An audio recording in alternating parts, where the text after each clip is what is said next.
So the best markets to invest in for 2025 and beyond. How do you determine what a good market to invest in is?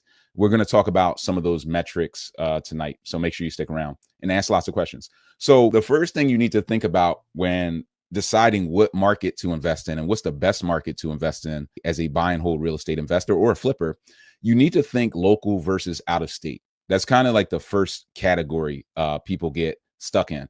One, there's backyard investing, and there are pros and cons to investing in your backyard, wherever you're at. And I work with investors from all across the country. What I found is in your backyard, you're going to find that your market is one of these types of markets. It's either going to be a buy and flip market, a buy and hold market, or both. I've never seen a market that was neither a buy and flip nor a buy and hold market. There are no markets like that where there are no deals. So if you're in a market and you're struggling to find deals, you may be like in California, but you want to be a cash flow investor. Well, you're in a flip market at best. You are not in a cash flow market. You're not in a landlord friendly market. So you would need to abandon backyard investing. A lot of us as new real estate investors think, I know I'm going to go invest in my backyard. That's got to be the way to get started. And it feels safe because you can reach out and touch the real estate, or so you think.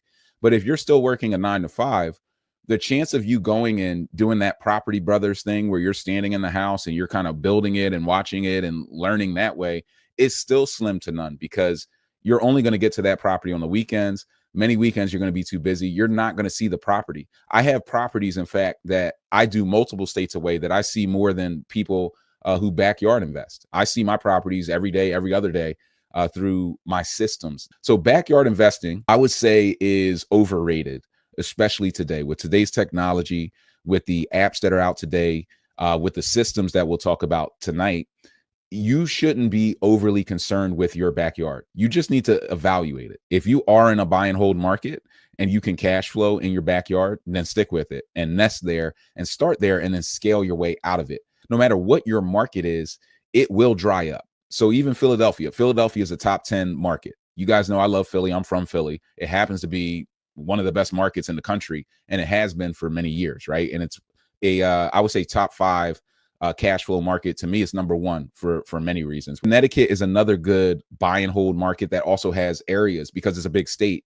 Some of the cities in Connecticut are good for buying and holding. Some of the cities are good for flipping. So you kind of have a mixture of the two.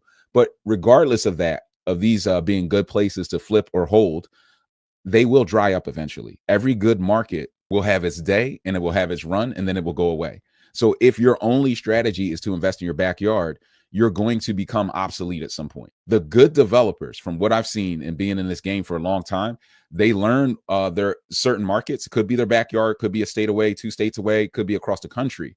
They master it, but ultimately they need to learn how to invest out of state, because once that market dries up, even if like Philly dries up on me, I'm just going to pack up and go to Baltimore and pack up and go to Cleveland and pack up. I'm going to go to the next most profitable market. And that makes you more powerful. That means as the market's ebbing and flowing, you can just adjust and go find value. So it's going to make you better. Don't fall in love with your backyard is the moral of that story.